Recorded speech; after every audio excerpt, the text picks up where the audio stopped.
This journey of life, what we are seeking is to experience a state of joy, a state of bliss, a state of happiness, which is an uninterrupted state of sweetness, of a sweet nothingness, a sweet emptiness.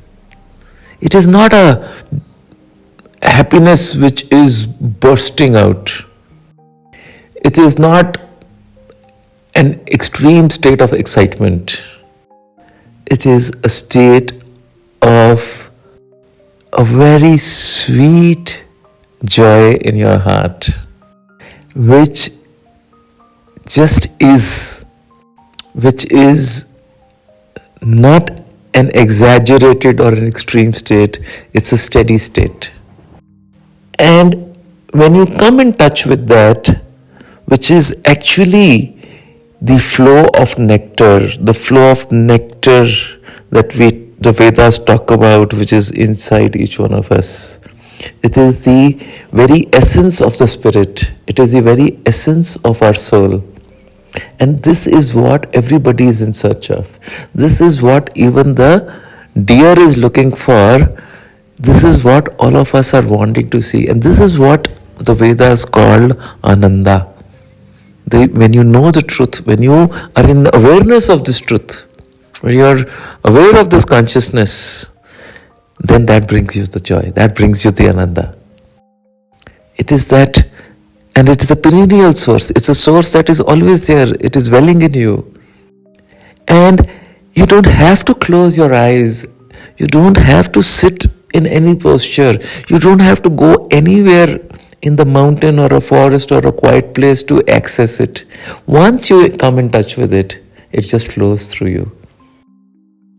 And then you understand what it means when we say we are human beings.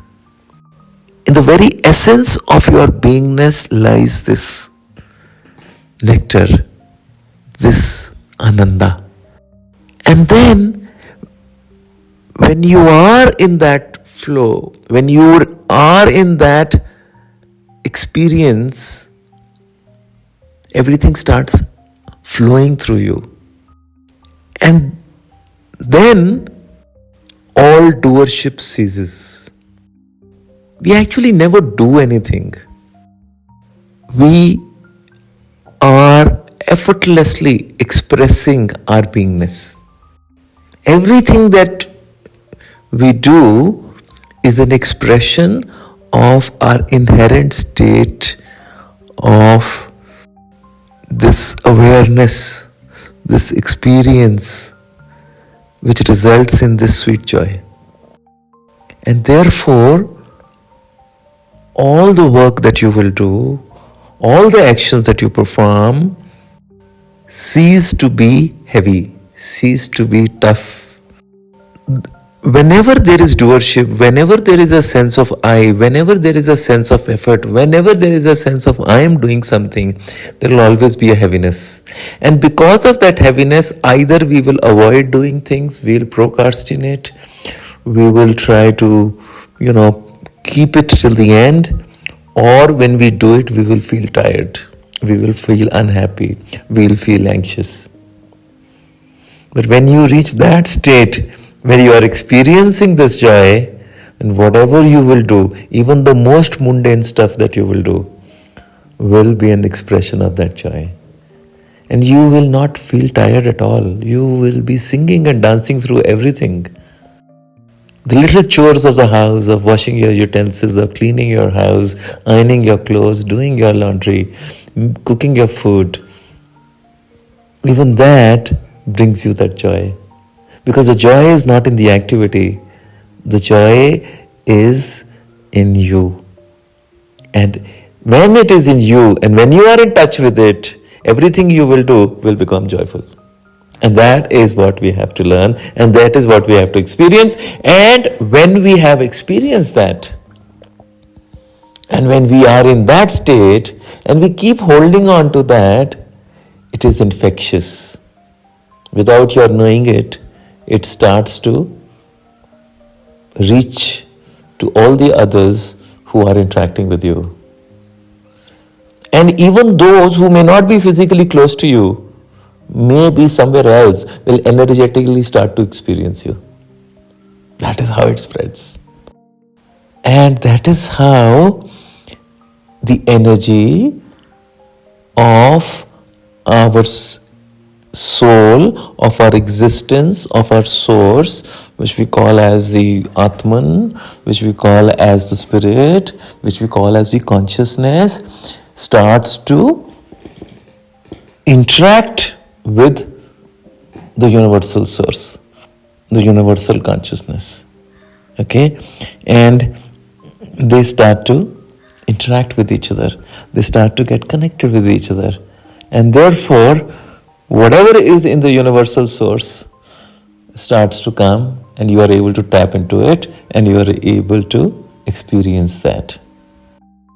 And when this happens, everything starts to become like a symphony. Everything starts to flow through you.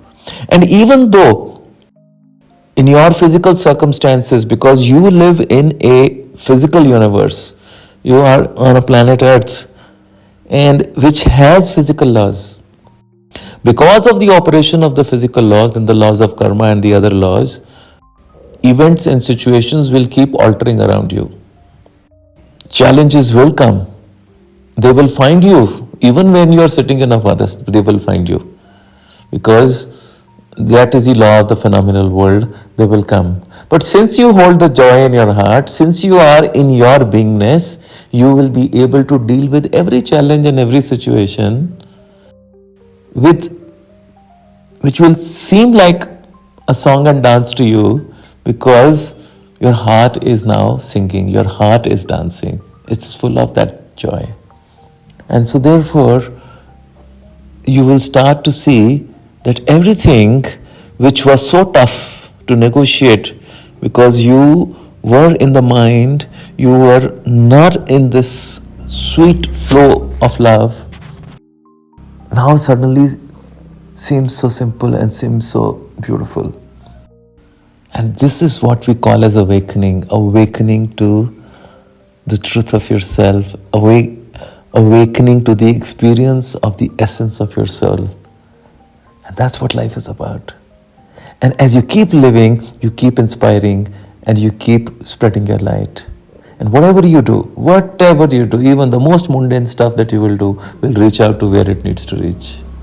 Because there is no effort, there is no doership, there is not me, there is no planning, there is no thought behind it. It just is. And why it reaches everyone? Because in this universe there is only isness, there is nothing else. So isness will reach the isness that operates everywhere. And we feel complete all the time. And be watchful that whenever there is a little heaviness coming to you, it means the mind is trying to barge in, is trying to enter. You should be able to recognize it there and then, and freeze it there and say, hey, I know what you're trying to do. Sorry, I'm out of this now. I've played this game enough. Thanks, but no thanks. I will call you when I need to do some work. That's your place. That's it. In that instant, it'll stop. But if you allow it to open the door and walk in, it's going to get hold of you. And it'll just, come and spoil the party. It likes to spoil the party. So if you're alert, that's why you need the discernment. That's the point of discernment. Yes, no. That's the point. And if you are able to live like this, and it takes a little bit of experience to get into this flow and understand when the mind will come in and how you deal with it, then life becomes a perennial source of joy. It becomes this beautiful state. And that's what. And once you start holding it at all times, everything starts to happen. And that's what it is. What will happen? We don't know. What events will come? We don't know. We don't want to do anything. We are there, ready, ever willing. Ram kaj kari pe ko atur, always eager. to do the work of consciousness? Because we are consciousness. We are not doing work for anybody. We are doing work for our own selves. Then where is an effort? Then where is a question of reward? Then where is a question of failure? Where is a question of doership? The I want, I desire just goes away. So there is an action in surrender. There is an action in inaction. There is doership in non-doership. As we remember, the law of contradiction applies. Light, dark, good, bad, cold, hot. Because of the darkness, remember there is light. Our appreciation of stillness is because of noise. So stillness gave birth to sound. Without stillness, sound cannot be appreciated. Sound is beautiful because of the stillness we hold in our heart. And whenever we want to, we can withdraw into that stillness even in the noise of the world. Because that physical noise doesn't bother us, because the stillness is the point where this sweetness comes from. We can just withdraw into it because that is who we are. And if you understand this, and if you are able to experience it, this is one joy nobody can ever steal from you. Nobody can rob you. Nobody can take it away from you. And as my master said, that even if you are not realized and you go, and even if you go to heaven you will not be able to enjoy. You will not be able to enjoy in any dimension wherever you come from. The reason we took birth here at this point of time was not just to assist this universe into its new dimension, but it is also to complete our salvation and go back, and wherever we come from, to be released from the clutches of this forever. Such a beautiful passage, such a beautiful opportunity.